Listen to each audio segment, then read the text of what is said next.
ओम नमस्कार दोस्तों।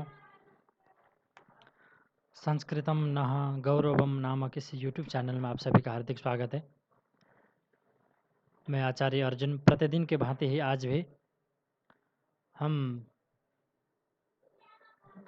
छंदों को लेकर के आपके समक्ष उपस्थित हुए हैं। आज एक विशेष छंद को हम पढ़ेंगे। कल भी हमने कुछ छंदों को देखा था, अनुष्टुप अ, अनुष्टुप इत्यादि, अनुष्टुप और आर्या छंद, उपेंद्र वज्र, इंद्र वज्र, इन सबको देखा था। आज हम इसी से आगे छंदों को लेकर के उपस्थित हुए हैं। आज की कक्षा प्रारंभ करते हैं।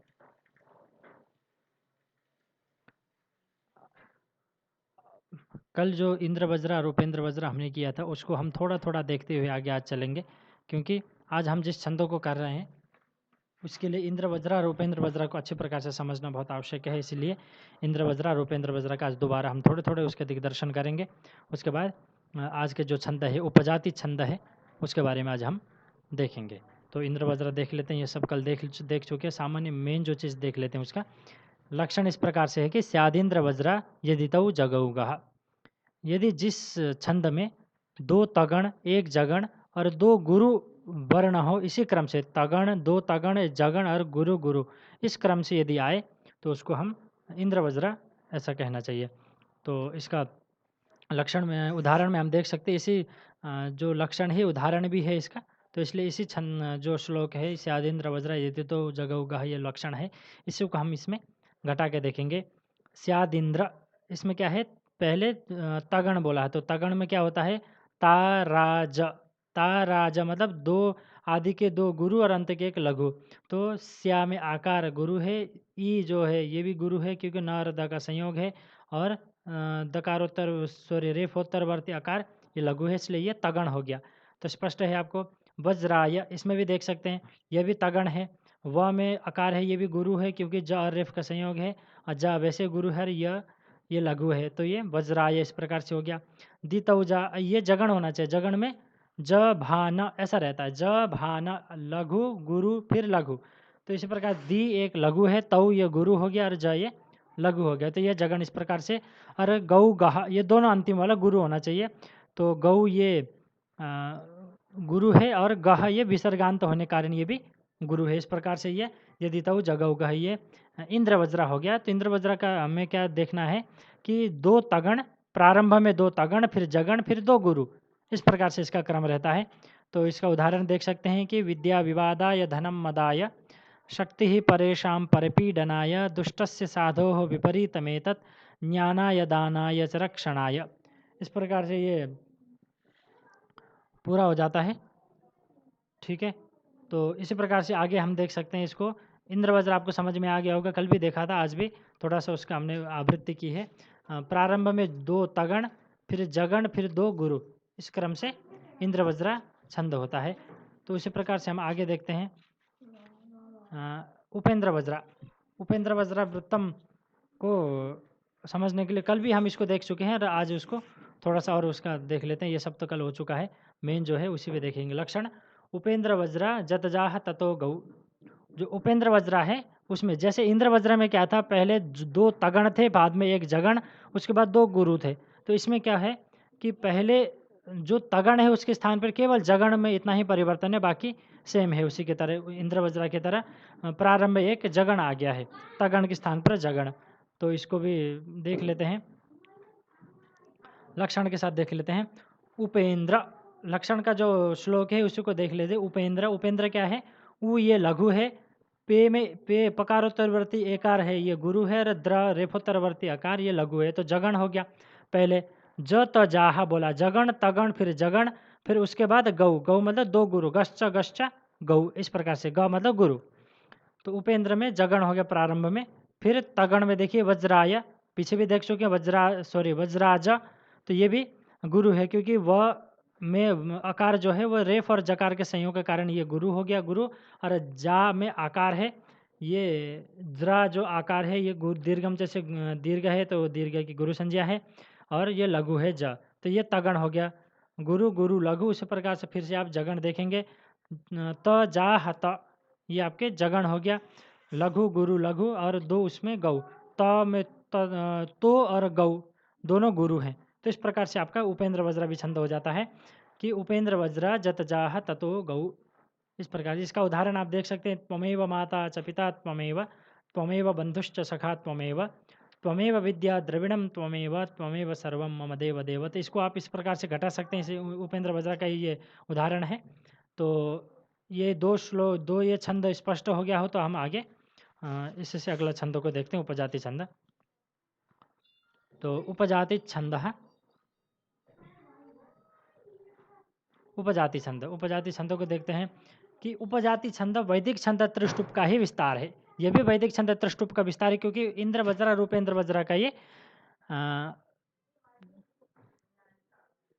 इंद्र वज्रा उपेंद्र वज्रा का ही ये मिश्र रूप है। वैसे इसको त्रिष्टुप का विस्तार ना कह करके ये एक्चुअली क्या होता है कि उपजाति जो छंद है, ये प्रथम लाइन है, इसको आप काट ही दीजिए, क्योंकि ये ठीक नहीं है। क्योंकि उपजाति छंद है केवल उपेंद्र वज्रा और इंद्र वज्रा के लिए ही नहीं है। जहाँ पर भी मिश्रित जो छंद होगा, दो छंदों को मिलाकर के जो एक छंद बनेगा, उसका नाम ही त्रिष्टुप होगा। जैसे ये 11 वर्णों का है, जो हमारे प्रस्तुत प्रकरण में जो हमें लगा हुआ है यूजीसी नेट में, वो उपजाति छंद है।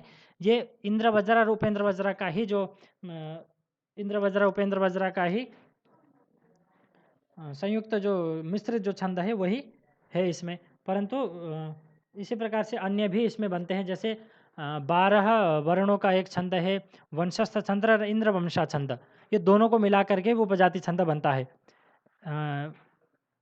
वंशस्थ छंद और इंद्र वंशा छंद, ये दोनों मिलाकर के उपजाति बनता है। इसी प्रकार से वैदिक छंदों में भी दो दो मिलाकर के कई बार उपजाति छंद बन जाते हैं। तो प्रथम जो पंक्ति लाइन है ये ठीक नहीं है। उपजाति छंद वैदिक छंद त्रिष्टुप का ही विस्तार है, ये ठीक नहीं है, क्योंकि ये सभी में ये बनता है। ये तो ये मैंने शायद ये गलती से ये टाइप हो गया है, ये आप काट सकते हैं इसको। तो बाकी और देख लेते हैं। इसमें कुल वर्ण 44 उपजाति छंद जो त्रिष्टुप ये इंद्र वज्रा उपेंद्र वज्रा का जो मिश्र रूप है, इसमें 44 वर्ण है। पादस्थ वर्ण संख्या 11 होता है। तो आगे देखते हैं, प्रस्तुत प्रकरण में उपजाति छंद उपेंद्र वज्रा तथा इंद्र वज्रा मिश्रित हो तब होता है। ये जो छंद उपजाति उपेंद्र वज्रा इंद्र वज्रा ये मिश्र होता है। तो इसमें देख सकते हैं 2 पद इंद्र वज्रा और 2 पद उपेंद्र वज्रा, अथवा किसी भी प्रकार से मिश्र हो। 1 3 तात्पर्य 1 इंद्र वज्रा हो और 3 उपेंद्र वज्रा, अथवा 3 उपेंद्र वज्रा हो अथवा 1 इंद्र वज्रा, किसी भी प्रकार से 2 2 के हिसाब से, अथवा 2 1 3 के 3 1 के, इसी हिसाब से किसी भी प्रकार से यदि मिश्र हो तो उसको उपजाति छंद कहते हैं। तो आगे जो इसके लक्षण है उससे आपको और स्पष्ट हो जाएगा। इसको लक्षण देख लेते हैं। लक्षण है, कहते हैं कि एकत्र पादे चरणद्वये वा, एक पाद में अथवा 2 पाद में, चरणद्वय मतलब 2 पाद में, 2 चरण में, एक पाद में अथवा 2 चरण में, पादत्रये वा अथवा 3 पाद में, वह अन्यतर स्थितश्चेत, किसी अन्यतर की स्थिति होवे। एक पाद में मतलब तात्पर्य यह है कि यदि एक पाद में उपेंद्र वज्रा है, अथवा 2 पाद में उपेंद्र वज्रा, अथवा 3 पाद में, क्योंकि चारों पाद में हो गया तो सीधा उपेंद्र वज्रा ही हो गया। तो इसी प्रकार से 1 2 या 3 में कोई एक छंद हो, और उसका जो अंतिम में 1 में अथवा 2 में अथवा 3 में कोई अन्य जो उसी से बाकी रहेगा, उसमें दूसरा इंद्र वज्रा हो अथवा उपेंद्र वज्रा हो, तो ऐसी स्थिति में आपको क्या समझना चाहिए, उपजाति छंद समझना चाहिए। तो तयोर यह दोनों, ये दोनों का, उपेंद्र वज्रा इंद्र वज्रा का यह यहाँ पर और अन्यत्र किसी अन्य छंदों का भी ऊहा कर लेने चाहिए। और इसी प्रकार से ये इतना ही नहीं है, चतुर्दशोक्ता, ये जो उपजाति छंद है इसके 14 भेद भी बताए गए। इसी प्रकार से जैसे इंद्र वज्रा और उपेंद्र वज्रा का मिश्र जो छंद है उसको उपजाति एक भेद हो गया। इसी प्रकार से आपका वंशस्थ छंद इंद्र वंशा छंद है, इन दोनों का जो मिश्र रूप है वो भी उपजाति हो गया। तो ये दूसरे 2 प्रकार का हो गया। इसी प्रकार से 14 भेद है। हमें केवल इंद्र वज्रा रूपेंद्र वज्रा का ही भेद को देखना है, तो इसलिए इतना को ही रखते हैं। आगे इसको अर्थम के रूप में देख लीजिए। एक पाद में अथवा 2 पाद में अथवा 3 पाद में कोई एक छंद हो, कोई एक छंद मतलब उपेंद्र वज्रा अथवा इंद्र वज्रा, अर्थात 2 छंदों का मिश्रण हो। क्योंकि 3 पाद में 1 2 अथवा 3 पाद में कोई एक छंद होगा तो चौथे पाद में कोई ना कोई दूसरा छंद तो होगा ही। तात्पर्य यह है कि 2 छंदों का मिश्रण हो। और इसी प्रकार से अन्यत्र भी, ये इसी में नहीं इंद्र वज्रा उपेंद्र वज्रा में, इसी प्रकार से अन्यत्र भी जहाँ पर एक जैसे ही छंद होता है, ज़्यादा केवल वर्ण क्रम के गण क्रम के भेद से छंद होता है, उसमें भी इसी प्रकार से ऊहा करनी चाहिए। तो उपजाति छंद का 14 भेद कहे गए हैं, 14 भेद हैं इसके। तो इसको इसके श्लोक के रूप में यह उपजाति भेद इंद्र वज्र उपेंद्र वज्र का मिश्रण है, ये मैं बता चुका हूँ। और आगे इसका देखते हैं। इसका एक और लक्षण है, इसको ये देख लेते हैं। अनंतरोदीरितलक्ष्म भाजौ पादौ यदि उपजात यस्ताः इत्थम किलान्यस्वपि मिश्रितासु वदन्ति जातिष्विदेमे व नाम। ये भी छंद, ये भी जो लक्षण है कई बार आपके पेपर में पूछे जाते हैं, तो ये दोनों लक्षण आपको याद रखने हैं। तो कोई भी बताए पूछे कि ये किसका लक्षण है तो आप स्पष्ट होना चाहिए। तो ये भी इसी का ही है, जहाँ पर दो छंद का लक्षण है वो एक साथ मिश्रित होने पर यह छंद हो जाता है इत्थम किला। इस प्रकार से मिश्रित जो छंद है उनमें इस प्रकार के जातियों में यही नाम बोला जाता है, उपजाति। इस प्रकार से नाम उसमें कहे जाते हैं, इस प्रकार से इसका भाव है। तो आगे हम देख सकते हैं, इसका उदाहरण के रूप में देख लेते हैं एक बार इसी को घटाकर उपजाति को इंद्र वज्र और उपेंद्र वज्र के साथ।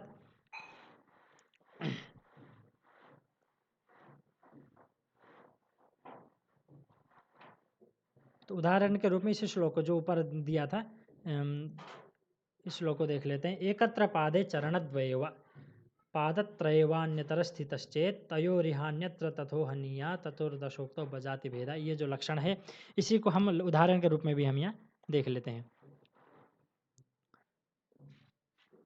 इस श्लोक के प्रथम दो पाद में पहला और दूसरा जो पाद है उसमें आपका इंद्र वज्रा है और तृतीय चतुर्थ में उपेंद्र वज्रा है। तो इसका हम देख लेते हैं उदाहरण नीचे। सॉरी, जो प्रथम है इंद्र वज्र का देख लीजिए। इंद्र वज्र में क्या होता था, स्यादिंद्र वज्र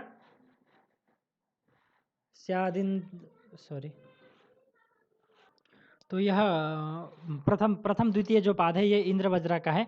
तो इसका इस प्रकार से लक्षण है कि स्यादिंद्र वज्रा यदि तौ जगौगः, इस प्रकार से उसका लक्षण है। तो यदि तौ वाला दो तगड़ तश्च तौ, इस प्रकार से, तो प्रथम का दो तगड़ होंगे। तो इसमें आप देख सकते हैं, मैंने इस बार घटा के भी दिखाया है। एकत्र पादेच, ये दो होंगे, मतलब एकत्र ये पहला तगड़ हो गया क्योंकि ये गुरु है और क में अकार ये भी गुरु है क्योंकि त और र का संयोग है और आगे अंतिम में एक लघु है। तो ये लघु गुरु गुरु लघु ये तगण हो गया क्योंकि ता रा ज इस प्रकार से बनता है गण नियम में, ता रा ज, तो ये गुरु हो गया, तगण हो गया। उसी प्रकार से द्वितीय जो तीन देख लीजिए, पा दे च, इस प्रकार एकत्र पा दे च, इस प्रकार पा दे च, इसमें देख लीजिए दो प्रारंभ के गुरु है, अंतिम के एक लघु है क्योंकि पा और दे ये दोनों ही गुरु हैं और च ये लघु है। उसी प्रकार से हम तीसरा देख सकते हैं, रणद्व इस प्रकार से, रणद्व ये ऐसा है ना, तो रणद्व इसमें भी ये जगण है क्योंकि स्यादेंद्र वज यदि तौ ज गौ गह, तो ज जगण है, जगण को देख सकते हैं। ज भान ऐसा होता है, ज भान इस प्रकार से होता है।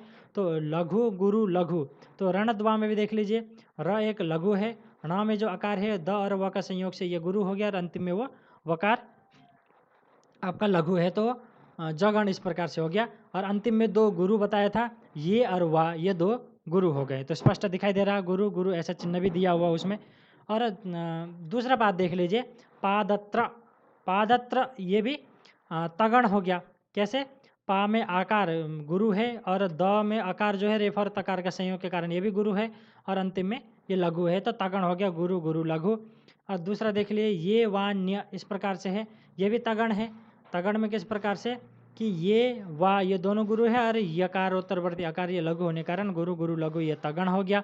उस पर तरस्थी, तरस्थी में भी ये जगण हो गया। त ये लघु हो गया, र ये गुरु हो गया क्योंकि सकार और थकार का संयोग है और अंतिम में जो इकार है ये भी लघु है, तो जगण हो गया। इस प्रकार से अंतिम में तश्चे, तश्चे में च और श और च का संयोग कारण त ये गुरु हो गया और अंतिम में चे ये आपका गुरु हुई है। तो इस प्रकार से ये आपका इंद्र वज्रा का लक्षण इसमें घट जाता है प्रथम दो पाद में।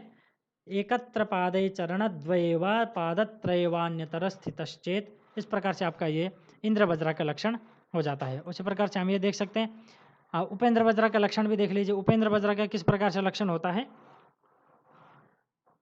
उपेंद्र वज्रा जतजास ततो गौ, इस प्रकार से उपेंद्र वज्रा जतजास ततो गौ। तो इसमें ज त ज, इसमें जो प्रारंभ इंद्र वज्रा में दो प्रारंभ में तगड़ होता था उसके स्थान पर पहले जगण लगा दीजिए, ज त जा, जगण तगण फिर जगण, इस प्रकार से आपका होगा। तो आपको इसमें घटा सकते हैं। तयोरि इसमें जगण है क्योंकि लघु गुरु लघु है, आप इसको घटा सकते हैं। और फिर तगण चाहिए हमको, जगण के बाद फिर तगण चाहिए। तगण में हान्यत्र, ये भी आपका गुरु गुरु लघु है, हा यत्र क्योंकि तार रेप का संयोग है। इसी प्रकार से फिर से जगण चाहिए। तथोहा, इसमें भी देख लीजिए लघु गुरु लघु है, ये जगण हो गया। नी या ये दो गुरु हो गए। इस प्रकार से आपका उपेंद्र वज्रा का लक्षण इसमें तृतीय पाद में घट गया। चतुर्थ पाद में भी देख लेते हैं, इसमें भी उपेंद्र वज्रा ही है। चतुर्द, इस प्रकार से चतुर्द, इसमें भी च लघु है, तू ये गुरु है, रेफर दकार का संयोग होने के कारण, और दकार उत्तरवर्ती आकार ये लघु है, तो ये जगण हो गया। फिर शोक ता उ, इस प्रकार से आदि के दो गुरु होंगे और उ ये लघु है, तो इस प्रकार से तगण हो गया, गुरु गुरु लघु। और प जाति, प जाति में देख सकते हैं कि प ये लघु हो गया, जा ये गुरु हो गया और ती ये लघु हो गया, तो ये जगड़ हो गया, लघु गुरु लघु। और भेदाह, भेदाह में भे ये गुरु है और दा ये लघु, ये भी गुरु है, इसलिए दो गुरु अंतिम में हो गए। तो इसको क्या है कि उपेंद्र वज्रा जत जास ततो गौ, ज त जा जगण तगण जगण फिर गौ मतलब दो गुरु। इस प्रकार से आपका ये उपेंद्र वज्रा भी इसमें घट गया है।